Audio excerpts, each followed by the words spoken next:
Halo, terima kasih telah bergabung kembali di podcast saya, Amalia Sustikarini.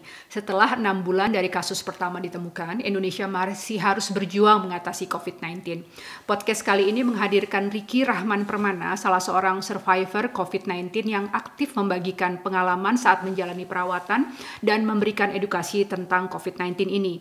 Riki lahir di Bandung 20 Oktober 1990 dan menyelesaikan pendidikan S1-nya di jurusan Ilmu Komunikasi Universitas Paramadina dan saat ini bekerja sebagai analis keimigrasian ahli pertama di kantor imigrasi kelas 1 khusus Soekarno-Hatta. Saya telah terhubung dengan Riki di Jakarta untuk berbincang-bincang tentang beragam aspek seputar penanganan COVID-19 ini, seperti tentang kondisi tenaga medis, kesehatan mental, dan stigma yang dihadapi oleh para pasien dan survivor, dan upaya pemerintah untuk menyelaraskan antara aspek ekonomi dan kesehatan dalam penanggulangan wabah ini. Mari simak perbincangan kami berikut ini.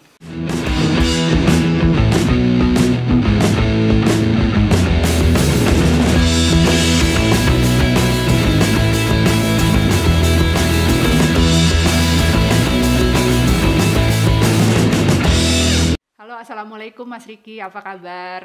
Waalaikumsalam Ibu, terima kasih sudah dikasih kesempatan ngobrol-ngobrol. Aduh, saya juga terima kasih Mas Riki sudah menyempatkan juga untuk hadir berbincang-bincang di podcast saya ini ya Mas ya.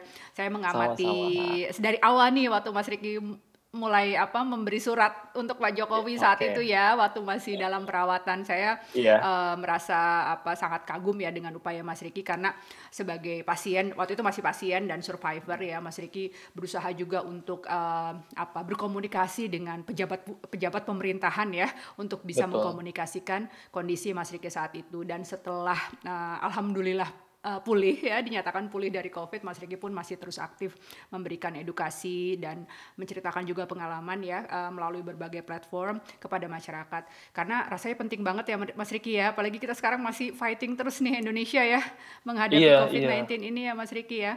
Iya, betul. Dan menurut saya pribadi yang lebih powerful itu justru ketika diceritakan oleh pasien, mantan pasien. Betul sekali, betul. Gitu. Jadi orang bisa tahu sisi emosionalnya dan emang tahu kondisi realnya gitu. Makanya saya terus coba untuk berbagi lewat platform saya gitu, Bu. Oke, nah begini Mas Riki, salah satu concern terbesar dari penanganan sebuah pandemi itu kan termasuk COVID-19 ini ya Mas ya, adalah kapasitas rumah sakit ya, dan kemudian jumlah tenaga kesehatan. Sebetulnya pandemi ini bisa dikelola dengan baik apabila jumlah rumah sakit gitu, kapasitas rumah sakit dan kemudian tenaga kesehatan itu berimbang gitu kan ya, proporsional. Nah, yang menjadi problem itu kan apabila kemudian jumlah kapasitas rumah sakit dan tenaga medis ini kurang dibandingkan penderita dari pandemi ini atau virus ini ya, termasuk COVID-19 ini. Nah, Mas Riki kan alumni COVID-19 ya, waktu itu dirawat di Rumah Sakit Gunung Jati Cirebon Gunung Jati Cirebon, betul. Sebagai rumah sakit rujukan waktu itu ya. Waktu itu rumah sakit rujukan pertama di kabupaten, di Cirebon. Iya, berapa lama Mas Riki saat itu? Saya 47 hari. Aduh, 47 hari, sekitar 1,5 bulan ya. Aduh, ya ampun, saya nggak kebayang deh itu harus menjalani fase isolasi tersebut ya. Dan tentunya dalam masa perawatan tersebut Mas Riki punya berinteraksi langsung dan mengamati langsung bagaimana rekan-rekan tenaga medis ini berjuang gitu. Mereka kan sebagai barisan yang berada di paling depan ya Mas Riki ya, menangani COVID-19 ini. Dan kemarin kita prihatin akan banyaknya jumlah korban yang jatuh dari tenaga kesehatan ini. Waktu itu sudah 100 ya. Sudah 100 betul dokter. Bu di Indonesia. Ini baru dokter ya Mas Riki ya. Iya. Tenaga kesehatan seperti perawat itu belum dihitung gitu kan. Ini tentunya sebuah kehilangan besar ya dalam dunia kesehatan kita. Mas Riki boleh ceritain nggak sih gimana kondisi tenaga medis di rumah sakit pada saat Mas Riki dirawat waktu itu, Mas? Iya.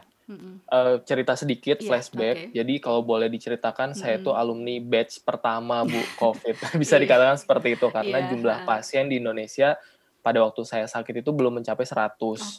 Gitu. Saya tuh ingat saya masuk dan dinyatakan positif tuh jumlah pasien masih 60-an di Indonesia.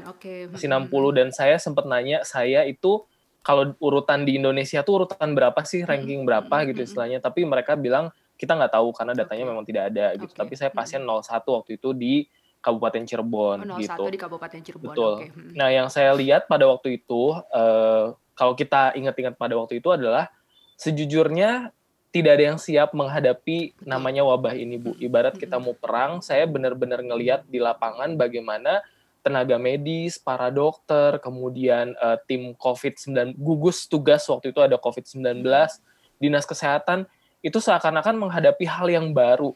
Mereka mungkin sebelumnya sudah tahu ya Bu, sudah ancang-ancang dari bulan Januari, Februari bahwa ada wabah ini. Tetapi ketika satu pasien masuk ke ruang saya waktu itu, tengah malam masuk ke ruang isolasi, itu geger. Maksudnya geger tuh dalam arti kata, ini apa yang harus kita lakukan? Bagaimana dengan APD? Siapa yang menjaga di ruang sini? Di ruang unit isolasi, satu gedung isolasi itu. Ditempatkan di ruang mana? Bagaimana SOP keluarga menjenguk dan lain-lain. Itu nggak ada prakteknya gitu loh, Bu. Jadi mungkin selama ini mereka tahu bahwa juklaknya, teknisnya harus seperti ini. Tetapi ketika saya masuk itu, benar-benar saya ngelihat bahwa, wah, kita sedang menghadapi perang, tapi kita banyak yang belum siap, belum ready pada waktu itu. Siap nggak siap sebenarnya kita harus menghadapinya. Cuma waktu itu saya lihat dari tenaga medis yang dimajukan pun pada waktu itu yang merawat memang yang muda-muda, Bu.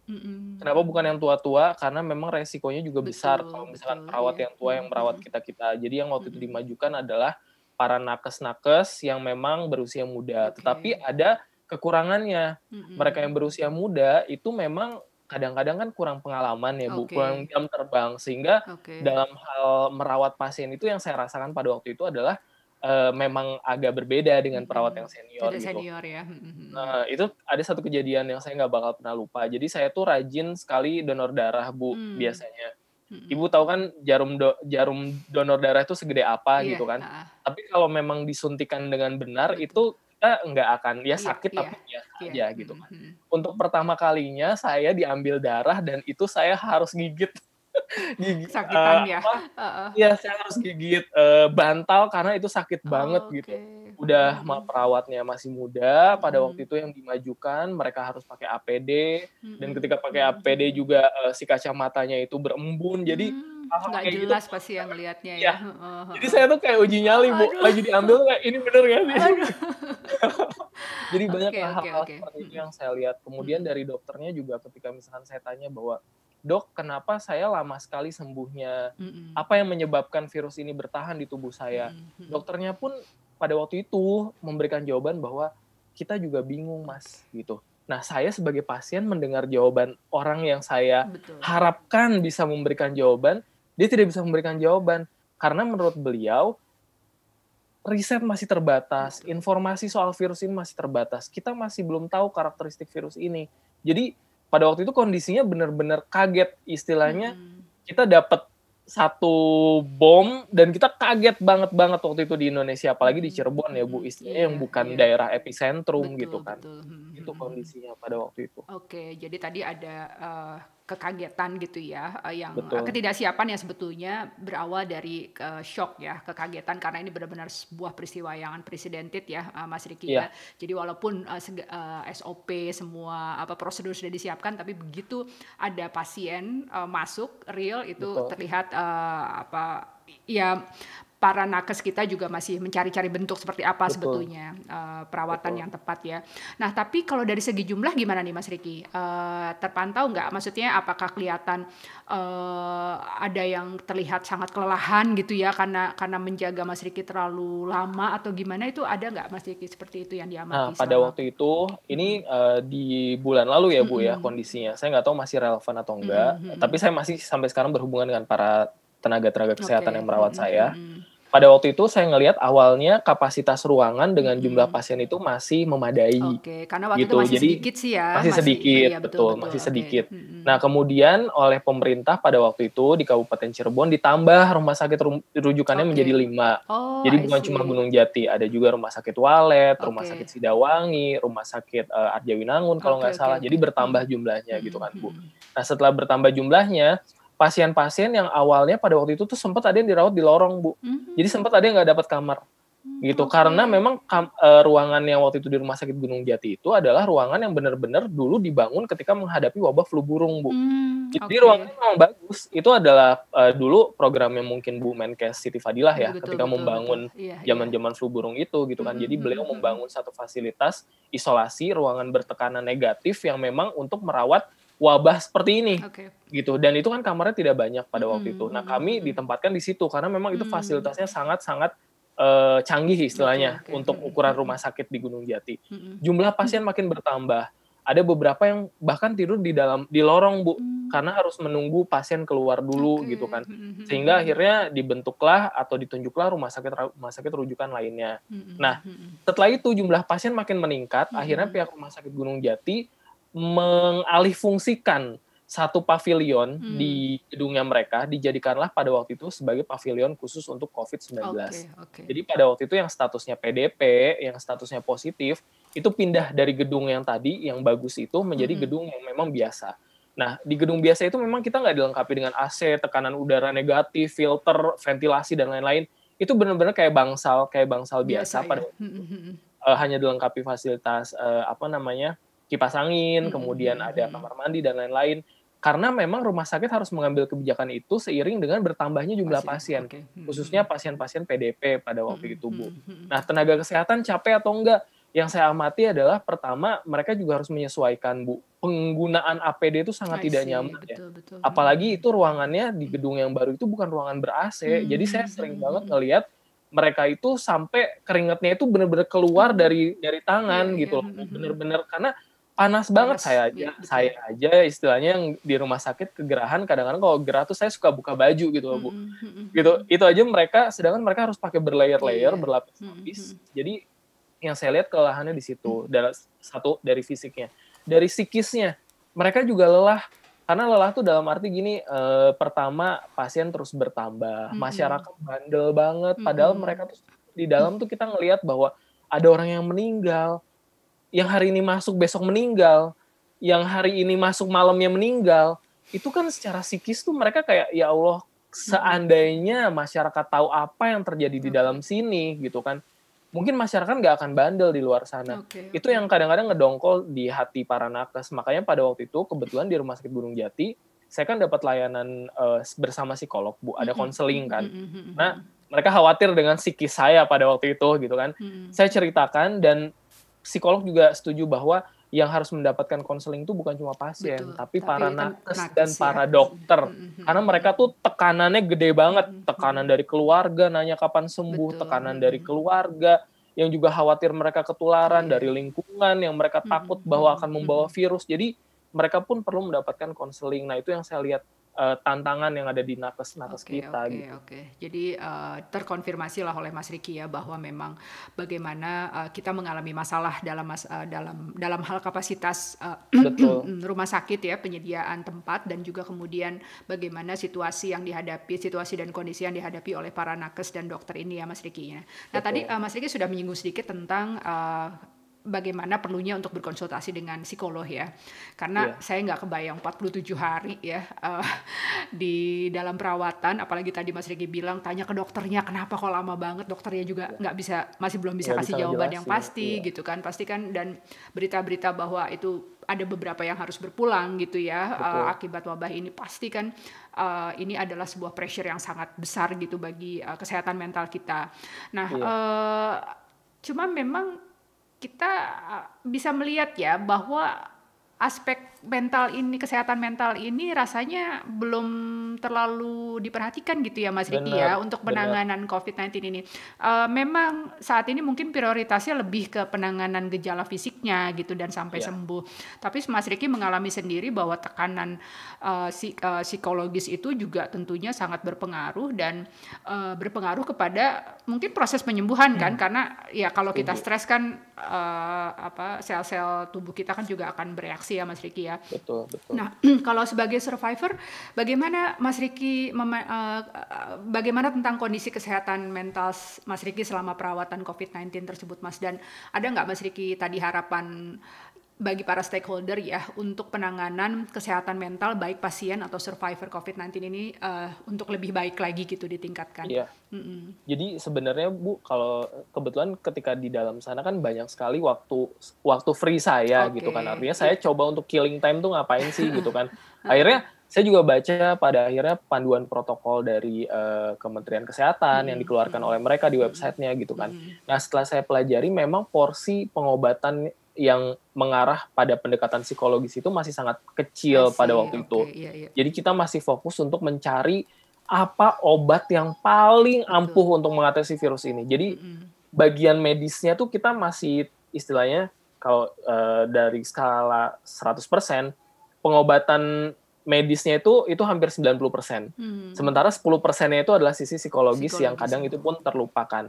Nah, pada waktu itu, ini sebenarnya hanya hipotesis dokter aja, Bu, di Rumah Sakit Gunung Jati. Artinya saya pasien paling lama, mungkin secara mental juga, saya memang berkonsultasi banyak sih, Bu, dengan dokter, dengan pada waktu itu humas rumah sakit. Jadi, saya juga menyampaikan apa yang saya rasakan, karena menurut saya gini, saya kan pasien 01. Kalau Bapak mau mempelajari apa yang terjadi ke saya, supaya Bapak lebih siap, Bapak Ibu lebih siap, silakan. Jadi, saya terbuka, mau coba apa ke saya, silakan. Ayo, saya kerjasama, kayak gitu. Pada waktu itu, mereka mengusulkan untuk, Mas, kita kasih ya konseling psikolog, bersama psikolog, mau nggak? Oh iya, saya mau banget, gitu kan, Bu. Nah, saya menemukan satu semangat sebagai pasien ketika saya berbicara dengan psikolog. Akhirnya ada yang tahu segala macam kegelisahan saya selama ada di sana. Nah, dari situ tuh, itu benar-benar ngefek ke badan saya gitu loh, Bu. Artinya, segala obat pada waktu itu yang dimasukkan, segala macam, itu pada akhirnya berdampak pada hasil swab saya yang kemudian jadi negatif, gitu. Nah, dari situ kan akhirnya kita ngelapor, kita review segala macam. Pada akhirnya pada waktu itu rumah sakit mengakui, bahkan dokternya sendiri bilang, Bu, bahwa, Mas, maaf ya, kita melupakan aspek psikologis pasien, dia bilang kayak gitu. Dokternya tuh benar-benar minta maaf bahwa, maaf selama ini kita fokus pada pengobatan, ya ini, pengobatan fisik gitu loh. Kita mencari bagaimana obat yang paling tepat, obat yang ampuh, yang mujarab. Tapi kita melupakan sebenarnya pasien di dalam sana tuh gimana sih. Karena kan di sana kita nggak ketemu keluarga, Bu. Keluarga sama sekali nggak boleh nengok gitu kan. Kemudian perawatan dari para perawat pun terbatas loh, Bu. Jadi di sana itu, kalau saya gambarkan situasinya, kita tuh kayak berasa lagi survive. Jadi Ibu bayangin, kondisi pasien lemes, dia harus berjuang untuk mandi. Nggak ada tuh istilahnya, ya pada waktu itu ya di rumah sakit, saya nggak tahu kalau sekarang. Nggak ada istilahnya perawat yang bantu mungkin lap badan atau apa. Nggak ada, semuanya kita sendiri. Jadi tertatih-tatihnya sambil gotong-gotong infusan ke kamar mandi itu kita harus berjuang sendiri. Nah, yang bikin pasien ngedown itu kan sebenarnya adalah itu, ngerasa bahwa aduh kok semuanya sendiri. Kita benar-benar sendiri. Kesendirian itu sih, Bu, yang menurut saya benar-benar mengganggu kesehatan mental pasien. Dan pada waktu itu setelah keluar istilahnya, ini kan baru trial gitu, trial ke satu pasien gitu kan. Ternyata, dan saya juga sempat ngomong ke beberapa media, akhirnya beberapa psikolog atau beberapa alumni dari fakultas psikolog yang ada di Indonesia, entah itu dari UI, kemudian ada dari beberapa asosiasi, itu coba menghubungi saya, maksudnya minta testimoni bahwa, Mas, apa betul setelah diberikan konseling, setelah diberikan satu pendekatan psikologis, itu bagaimana sih perasaan Mas pada waktu itu? Apa betul Mas merasa lebih energized atau gimana kayak gitu? Terus saya bilang, iya saya betul merasakan itu, makanya banyak sekarang gerakan-gerakan, tapi ini masih gerakan-gerakan yang saya lihat tuh sporadis gitu loh, Bu, gerakan mandiri, inisiatif mereka untuk membantu pasien-pasien yang ada di rumah sakit gitu loh. Ini masih belum masuk istilahnya jadi satu kurikulum atau SOP bahwa pengobatan pasien itu harus menyentuh psikologisnya. Masih kita sampai sekarang tetap, kalau saya lihat pendekatannya adalah mencari obat mana sih yang paling ampuh gitu. Sedangkan ini tuh adalah gerakan inisiatif dari masyarakat, Bu, dari para komunitas, organisasi untuk membantu para pasien. Oke. Berarti itu tadi saran Mas Riki adalah mudah-mudahan perawatan bisa psikologis ini dimasukkan ke dalam suatu prosedur standar ya dari perawatan pasien COVID-19 ini, karena penting sekali gitu. Waktu itu sifatnya gimana, Mas? Maksudnya one-to-one counseling gitu ya, oleh psikolog yang khusus di-assign untuk menangani Mas Riki gitu ya? Betul. Waktu itu satu persatu dan konsultasinya seperti ini, Bu. Jadi via video call karena beliau juga nggak bisa masuk. Gitu. Dan itu setiap hari pasti akan ada sesi bersama psikolog sekitar 30 menit sampai 1 jam. Dan pada waktu itu saya ngusulin, Bu, jangan cuma saya yang dikasih. Pasien-pasien lain saya lihat di kamar-kamar lain juga mereka emosinya meledak-ledak gitu. Dan turun naik akhirnya, ya, kebayang ya. Turun naik banget gitu kan, mood swing banget gitu kan, Bu. Akhirnya pada waktu itu setuju untuk pasien PDP pun dikasih konseling psikolog. Bagi yang mau, selama mereka tidak menolak, rumah sakit mau memfasilitasi. Oke. Terima kasih Mas Riki atas insight-nya.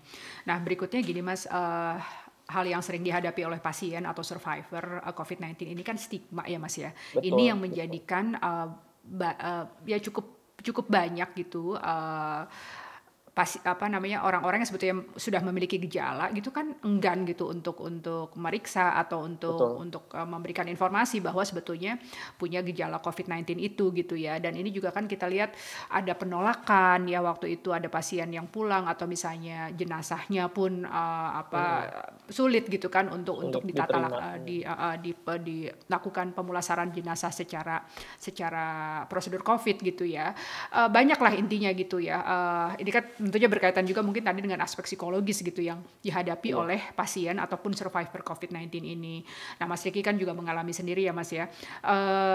Menurut Mas Riki apa sih kira-kira yang harus dilakukan untuk mengatasi stigma terhadap pasien dan survivor COVID ini nih Mas?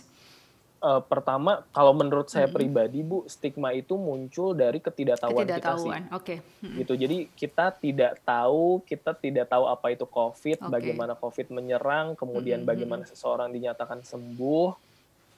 Karena memang kita nggak punya ilmunya, kita nggak punya pengetahuannya, makanya kita langsung berasumsi.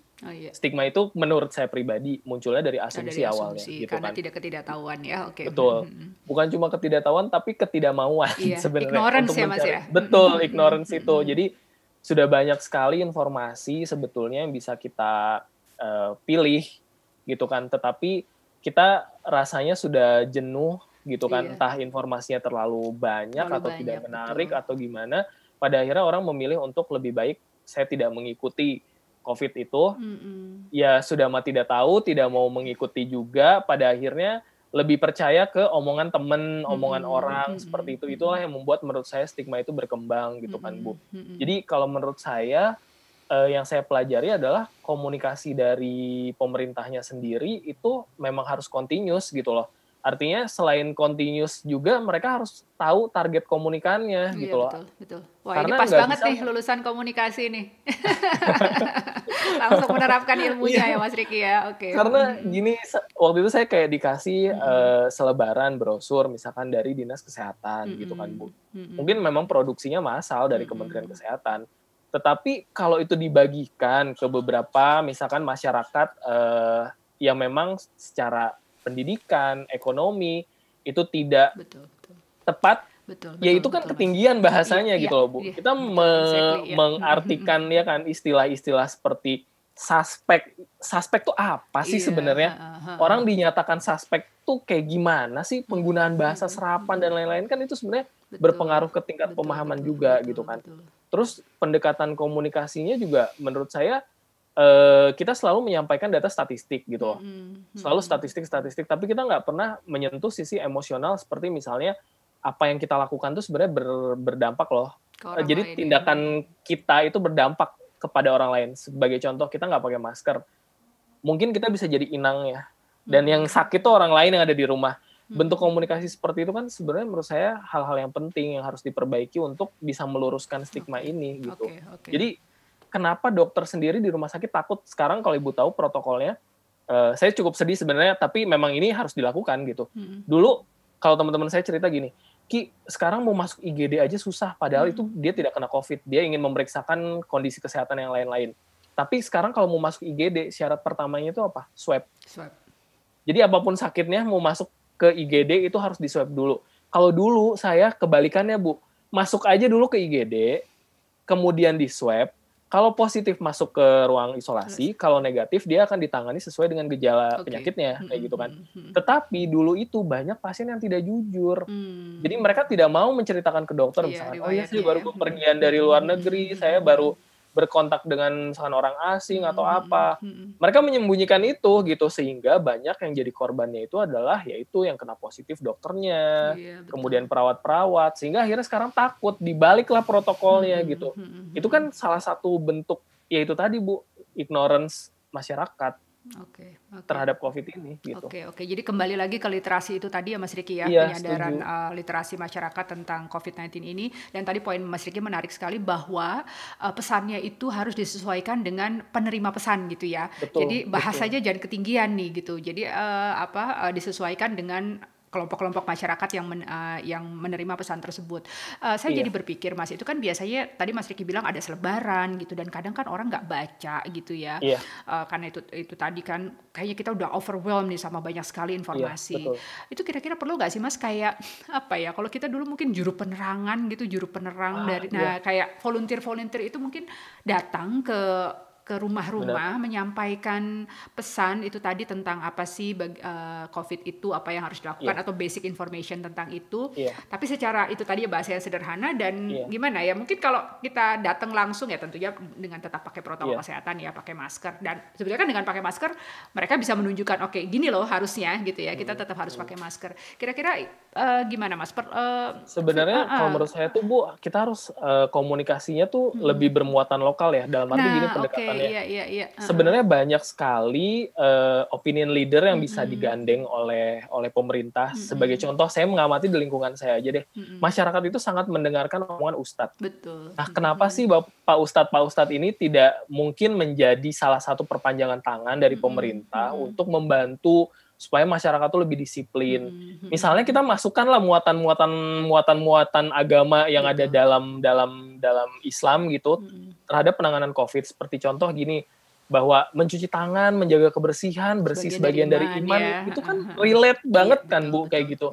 Terus misalkan orang tua bisa kasih, bukan, saya nggak tahu ini benar atau enggak, tapi istilah-istilah kayak dulu tuh ada pamali.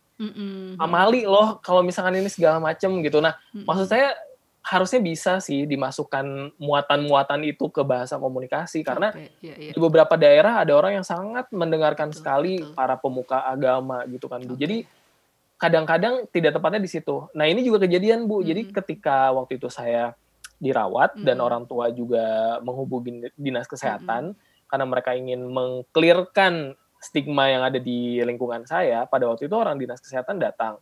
Kita berharap sebenarnya mereka bisa memberikan edukasi gitu kan ke ibu-ibu, ke warga sekitar gitu kan, entah bagaimanalah teknisnya. Waktu itu mereka datang dengan menggunakan mobil, entah ambulan atau mobil dinas, kemudian ada si speakernya itu.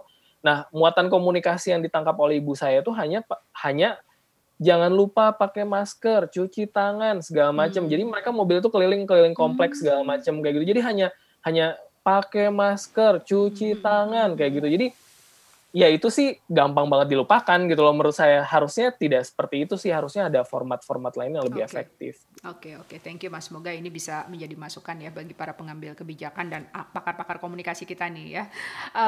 Nah selanjutnya tadi kan yang Mas Riki sampaikan adalah pasien yang tidak mau membuka informasi tentang dirinya gitu ya. Nah sekarang dibalik nih, bagaimana dengan kerahasiaan data pasien nih Mas gitu ya. Karena untuk di beberapa negara ya termasuk di sini ya, di Australia ini kan sebetulnya private data pasien itu adalah sebuah hal yang sangat private ya. Itu wah pokoknya urusannya panjang lah kalau misalnya sampai harus dibuka gitu loh.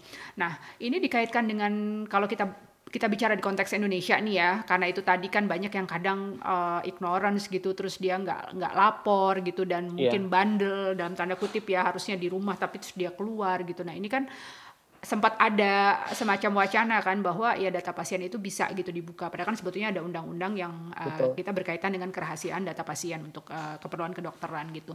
Kalau Mas Riki sendiri gimana nih pendapatnya nih Mas, kalau untuk kerahasiaan data pasien ini lebih baik dibuka untuk keperluan yang positif seperti misalnya contact tracing seperti itu ya, atau justru malah negatif kalau dibuka karena akan menambah stigma bagi para pasien atau survivor? Sebenarnya kalau menurut saya gini Bu, yang terjadi di Indonesia, ada undang-undang pun datanya sudah terbuka.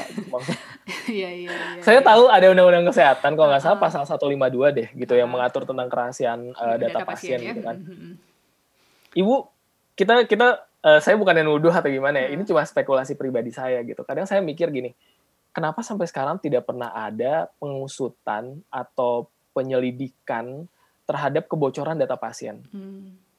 Tidak pernah ada satupun kasus di mana Satgas COVID-19 atau kepolisian menangkap orang atau oknum yang memang menyebarkan data pasien. Berarti data itu bocornya di mana? Nah, itu aja sih pertanyaan saya gitu kan Bu. Jadi sebetulnya data itu tuh bocornya di mana? Karena kalau data itu bocornya oleh beberapa oknum, harusnya sudah dikejar. Gitu. Maksudnya oknum yang di luar tim ini ya Bu ya. Tetapi ini datanya sampai sekarang banyak keluhan-keluhan diangkat ke berbagai media, ke acara TV dan lain-lain, tapi nggak ada follow up-nya gitu loh. Padahal itu adalah sebetulnya bentuk pelanggaran undang-undang ya yang betul, harus diusut gitu ya. Betul, tapi nggak ada sama sekali gitu loh. Jadi kita sebagai pasien pun sangat menyayangkan sebenarnya bahwa data kita tuh bisa bocor tuh ceritanya gimana sih? Pihak rumah sakit juga nggak bisa menjelaskan, kemudian dari dinas kesehatan juga nggak tahu siapa yang membocorkan dan lain-lain. Jadi kita tuh udah harus berjuang melawan penyakit, melawan sisi psikologis. Kesel pula kita dengan perlakuan yang kita dapat bahwa kok data bisa bocor segala macam. Kalau contact tracing pada waktu itu sebenarnya saya jujur Bu sangat appreciate banget sama Kementerian Kesehatan karena pada waktu itu mungkin karena saya pasien 01 ada tim dari Kemenkes yang langsung datang dari Jakarta ke Cirebon pada waktu itu malam-malam. Kita berdiskusi kurang lebih 1 jam untuk melakukan tracing. Jadi menurut saya itu cukup canggih pada waktu itu ya. Jadi mereka tuh ada satu tim interviewer yang menanyakan ke saya dengan formulir segala macam, mulai dari apa aktivitas yang saya lakukan 14 hari ke belakang. Siapa nama orang-orang yang saya temui yang kira-kira saya tuh ngomong sama dia kurang dari 2 meter, terus juga selama 15 menit intens segala macam. Di mana saya duduk di kereta dari jalan pergi berangkat dari Jakarta ke Cirebon. Di seat nomor berapa, di gerbong yang mana. Saya naik transportasi online, mana nomor drivernya, semuanya saya cari di handphone, email-emailnya semua saya kasih ke mereka gitu kan. Jadi saya pada waktu itu nganggap bahwa wah keren juga ya tracingnya kayak gitu, tetapi dengan ngebludaknya data pasien saat ini, saya rasa tracing itu nggak bisa berjalan. Jadi nggak bisa terlalu efektif lagi seperti dulu makanya, ya. Makanya sebenarnya saya bilang ke teman-teman pasien yang lain, karena kan sampai sekarang pun saya masih banyak yang kontak di DM Instagram ataupun Twitter gitu kan. Saya bilang bahwa itu tanggung jawab kita sebagai pasien. Jangan justru kita sebagai pasien tuh diem, takut. Oke, kamu takut boleh, tapi kamu hubungi orang-orang, kamu punya tanggung jawab terhadap orang-orang yang kamu temui 14 hari ke belakang. Itu tuh udah responsibility kita gitu loh. Kita harus kasih tahu bahwa kalau sesuatu terjadi sama saya dinyatakan positif gitu, atau saya masuk isolasi, dan kamu ngerasakan gejala, kamu harus periksain. Karena saya saat ini statusnya misalkan PDP, atau saya suspek atau apa. Itu tuh harus udah inisiatif kita lah untuk saling bantu dalam mengatasi wabah ini. Oke. Terima kasih banyak Mas atas opininya tadi ya. Nah ini sekarang lagi ramai lagi nih Mas ya tentang gimana DKI mulai memberlakukan PSBB lagi karena jumlah kasus itu kelihatan terus meningkat kan, dan sudah berapa bulan inilah terjadi pro kontra di tengah masyarakat kan dengan rencana pemerintah untuk waktu itu melonggarkan PSBB ya, gimana bahwa ekonomi harus juga perlahan gitu harus digulirkan kembali karena ya agak sulit juga bertahan ya perekonomian kita dengan kondisi PSBB yang semuanya tentunya aktivitas perekonomian itu sangat terbatas gitu loh. Dan debat-debatnya cukup seru ya, mana sih harus diutamakan ekonomi dulu atau kesehatan dulu. Ini Mas Riki tentunya paham sekali sebagai pasien ya, sebagai survivor gitu, bagaimana kemudian melihat kebijakan-kebijakan pemerintah dalam menangani hal ini gitu. Apakah gimana nih Mas? Sejauh ini upaya pemerintah untuk menyeimbangkan, sebetulnya kan targetnya adalah bukan kemudian mana yang lebih penting, tapi kelihatan berusaha menyelaraskan kan, harmonize gitu ya, antara aspek kesehatan dengan aspek ekonomi itu tadi ya, karena jujur saja lah kita tidak punya dana yang cukup besar misalnya untuk memberikan tunjangan secara terus-menerus gitu ya, untuk seluruh penduduk Indonesia gitu. Kalau misalnya nggak boleh keluar untuk kerja, apalagi untuk mereka yang dikerja di sektor informal dan lain-lain. Nah, cuma Mas Riki kan mengalami sendiri ya Mas, bagaimana kemudian misalnya melihat masyarakat udah kembali beraktivitas seperti biasa, bahkan mungkin sebagian tidak pakai masker dan tidak mempraktekkan physical distancing. Menurut Mas Riki gimana sih Mas melihat fenomena sekarang ini nih Mas? Pertama dari kebijakannya dulu ya Bu. Kebijakannya itu, jujur saya ngerasa bahwa kita tuh banyak mengambil kebijakan dengan tidak melakukan riset terlebih dahulu gitu loh. Jadi kita itu punya kekurangan di masalah riset gitu loh Bu. Saya nggak tahu apakah memang karena semua energi kita tuh saat ini benar-benar terkuras untuk menekan si angka itu. Jadi semua sektor, kementerian dan lain-lain berupaya menekan dulu deh secara statistik kayak gitu, semua tenaganya tercurah ke sana sampai kita lupa, nggak tahu ya, mungkin bagaimana sih riset itu gitu loh. Riset yang menjadi dasar pengambilan kebijakan kayak gitu kan. kemarin ada sebuah riset, sebenarnya saya baca satu Twitter dari Pak Khotib Basri, gitu. Beliau itu mengadakan riset dengan mahasiswa UI, Fakultas Ekonomi kayak gitu. Dan itu baru riset awal, kata beliau. Beliau banyak membutuhkan dari sudut pandang psikologi dan lain-lain kayak gitu. Beliau melihat bahwa berdasarkan riset itu ternyata PSBB itu hanya efektif terhadap masyarakat yang menengah ke atas, gitu loh. Masyarakat yang secara perut itu sudah tidak bukan secara perut, artinya masyarakat yang sudah tidak perlu khawatir besok tuh kita harus makan apa ya, kayak gitu. Jadi masih bisa bertahan 2 minggu PSBB pun karena tenang, pikiran tenang, masih digaji, perut juga tenang, masih kenyang kayak gitu. Itu hanya bertahan bagi masyarakat golongan menengah ke atas. Sedangkan bagi masyarakat golongan menengah ke bawah, PSBB itu tidak akan efektif. Efektif paling lama tuh 5 hari kalau berdasarkan penelitian beliau. Karena setelah 5 hari kembali lagi ke habit awal gitu loh. Oke, mereka takut bahwa takut itu tetangga kita ada yang meninggal. Sebagai manusia kita takut melihat itu, tetapi ini aspek psikologisnya. Sebagai makhluk sosial, kita nggak tahan dikerem 14 hari isolasi di rumah, nggak kemana-mana aja kayak gitu. Apalagi mereka-mereka yang punya tanggung jawab untuk bekerja, mencari nafkah, dan lain-lain. Jadi, kalau saya ngelihat kayak kebijakannya memang sih Bu, ini jadi banyak pro kontra banget ya. Tetapi menurut saya pribadi sebagai yaitu alumni COVID, jujur saya setuju dengan PSBB jilid 2 ini gitu. Kenapa? Karena ini bukan kebijakan politis menurut saya. Ini sudah melihat bahwa kematian itu bukan angka statistik. Betul. Gitu loh. Kematian satu orang itu real. Itu bukan angka statistik yang hari ini berkurang ya kematiannya gitu. Kita nggak ngomongin kematian sebagai sebuah data, tapi ini hal yang real gitu loh. Itu terjadi dan gimana caranya kita menyetop angka kematian itu dari hari ke hari gitu kan. Jadi saya kali ini jujur setuju dengan adanya PSBB jilid 2 yang ada di Jakarta, karena betul-betul pada akhirnya kita mengevaluasi lagi bahwa selama ini banyak sekali ternyata pelanggaran-pelanggaran yang dilakukan. Dan pada akhirnya kayak kita tuh membuka mata bahwa new normal itu justru mengakibatkan lonjakan gitu, dan sudah saatnya kita membenahi lagi. Jadi momen PSBB ini sebenarnya adalah momen pembenahan di banyak sektor Bu gitu. Di kementerian pun pada akhirnya Menpan RB mengeluarkan lagi aturan bahwa kementerian harus melihat zonasi dari COVID-19. Jadi kementerian atau instansi jumlah pegawai yang masuk itu disesuaikan dengan zonasinya. Kalau merah itu berapa persen karyawan yang boleh masuk, kalau di zona kuning berapa persen yang boleh masuk. Karena akhir-akhir ini kan klaster yang terbentuk adalah klaster perkantoran. Betul sekali Mas ya. Banyak sekali yang pada akhirnya dengan momentum PSBB ini tuh banyak yang pada akhirnya mengevaluasi kebijakan-kebijakannya lagi. Dan menurut saya itu cukup jadi satu turning point, mudah-mudahan bisa membalikan keadaan ini. Oke. Tadi juga poin Mas Riki tepat sekali ya, bahwa semua pengambilan kebijakan sebetulnya harusnya didasarkan pada riset yang hati-hati ya Mas ya. Walaupun ya kita dalam kondisi terburu sekarang kan kita kayaknya memang dituntut untuk bertindak cepat gitu ya, para pejabat pemerintah pun, tapi tetap tidak bisa melupakan riset ini tadi. Tapi satu hal sih Mas ya, soal misalnya kemudian PSBB diberlakukan lagi, kemudian dilonggarkan lagi. Ini sepertinya beginilah karakteristik pandemi ini ya, karena kan kita nggak tahu ya gimana trennya gitu setelah kalau setelah beberapa measurement dilonggarkan, apakah impact-nya ke jumlah pasien akan seperti apa gitu. Nah ini berarti saya amati yang terjadi di Australia lah, itu kan negara bagian Victoria di mana Melbourne kan Mas Diki juga kan pernah ya, itu terjadi lonjakan kasus lagi ya dikencengin lagi gitu kan. Sampai ada curfew gitu loh. Jadi tapi kemudian setelah melandai lagi kurvanya, perlahan-lahan dibuka kembali gitu. Iya betul. Jadi memang saya pikir sih ya untuk sampai vaksin ditemukan ya akan seperti ini polanya gitu ya Mas Riki ya.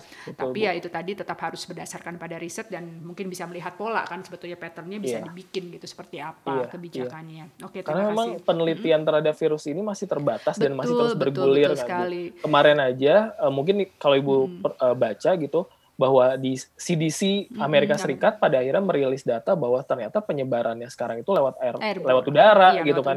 Itu kan penemuan baru gitu. Jadi betul-betul kita tuh harus membaca peta gimana nih gitu kan.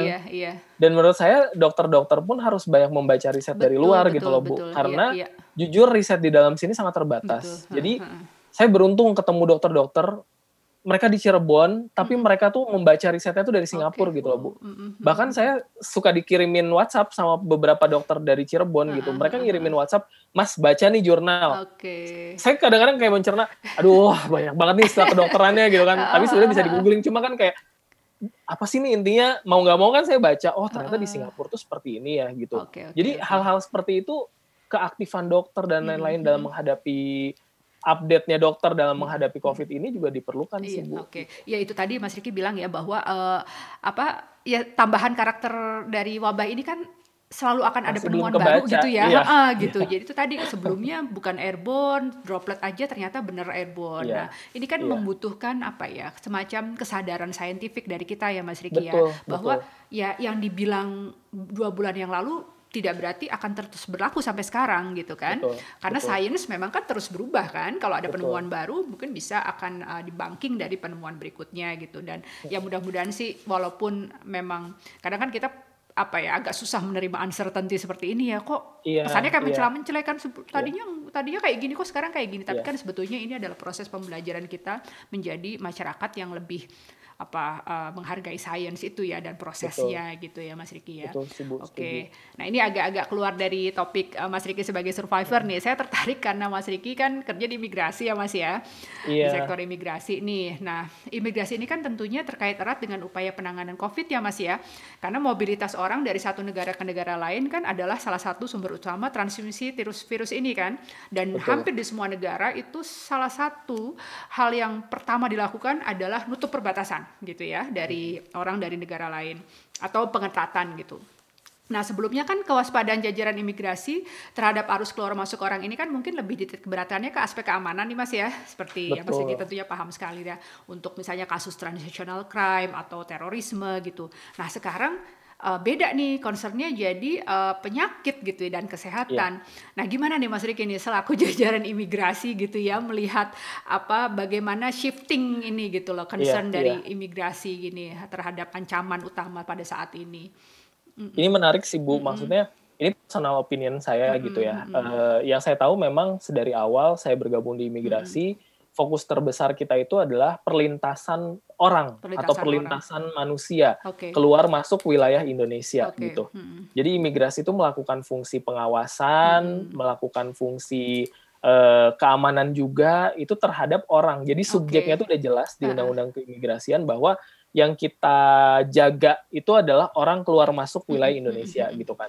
Nah, tapi di undang-undang sebetulnya disebutkan juga bahwa imigrasi itu punya hak untuk yang namanya melindungi Indonesia dari orang-orang yang memang membahayakan keamanan, stabilitas, dan juga membahayakan kesehatan gitu loh, kesehatan masyarakat gitu. Itu ada di Undang-Undang Keimigrasian. Nah, cuma kasusnya adalah ini tuh momentum yang baru bagi kami gitu loh. Selama ini seperti yang tadi Ibu sebutkan, kita berhadapan dengan memang subjeknya itu orang yang melakukan entah itu tindakan kriminal, transnational crime, kemudian orang-orang yang mengancam ideologi kita, membawa paham-paham negatif yang bertentangan dengan Pancasila dan lain-lain. Kita benar-benar berhadapan dengan orang-orang yang ada fisiknya gitu istilahnya, yang memang mereka melakukan hal-hal yang bisa berpotensi merugikan negara kita. Nah saat ini benar-benar baru bagi kami, di mana yang kita hadapi itu adalah virus yang masuk ke badan orang dan itu membahayakan keamanan kita gitu kan Bu. Nah untuk menghadapi itu sebetulnya kita tidak bisa bekerja sendiri. Nah saat ini kan di bandara sendiri kan yang menjadi layer pertama itu adalah teman-teman dari Kementerian Kesehatan. Jadi mereka adalah orang yang pertama kali ditemui oleh para pasien oleh para penumpang ketika landing di perlintasan kita. Salah satunya seperti saya ambil contoh di Bandara Soekarno-Hatta. Jadi yang mereka temui duluan itu bukan petugas imigrasi, tapi adalah jajaran Kementerian Kesehatan yang clearance dulu, melakukan proses clearance, apakah seseorang itu dinyatakan sehat atau tidak, layak atau tidak masuk ke wilayah Indonesia. Nah, setelah mereka dinyatakan layak, mereka memegang bukti health certificate, mereka juga memegang bukti kayak okay to flight atau apa segala macam, baru mereka melalui imigrasi, di mana kami melakukan proses pengecekan dokumen perjalanan, apakah orang tersebut itu boleh masuk ke wilayah Indonesia atau tidak. Nah, jadi kalau diamati secara logikanya seperti itu. koordinasi kita dengan Kementerian Kesehatan ya. gitu loh Bu. Cuma memang jujur dari pandemi ini pada akhirnya kami pun meresponnya dengan di kementerian kami itu melakukan Pak Menteri, Pak Yasona itu beberapa kali mengeluarkan Permenkumham untuk menyelaraskan atau untuk beradaptasi dengan kondisi seperti ini. Ada pas awal pandemi itu ada Permenkumham nomor 8 yang mengatur pada waktu itu kita tidak bisa menerima warga Cina yang masuk ke Indonesia. Kita juga tidak bisa menerima warga-warga dari negara-negara pandemi. Salah satunya pada waktu itu ada Italia, kemudian Iran. Kita tidak menerima, kita tolak semua warga dari sana yang landing di Indonesia atau orang-orang yang pernah mengunjungi negara-negara pandemi 14 hari sebelum masuk ke Indonesia. Kemudian peraturannya diubah lagi. Ada sekarang yang jadi pegangan kita adalah Permenkumham nomor 11 yang mengatur siapa saja sih warga-warga yang boleh masuk. Mereka yang terkait dengan proyek strategi nasional boleh masuk sekarang ke Indonesia. Jadi kita pun menyesuaikan sih Bu, dan menurut saya ini kajian yang sangat menarik ya, di mana pada akhirnya kita melihat bahwa kejahatan atau bukan kejahatan, ancaman yang mengancam Indonesia itu bukan hanya orang, organisasi internasional, atau imigran gelap, dan lain-lain. Virus yang tak kasat mata itu tuh sekarang adalah musuh kita gitu loh.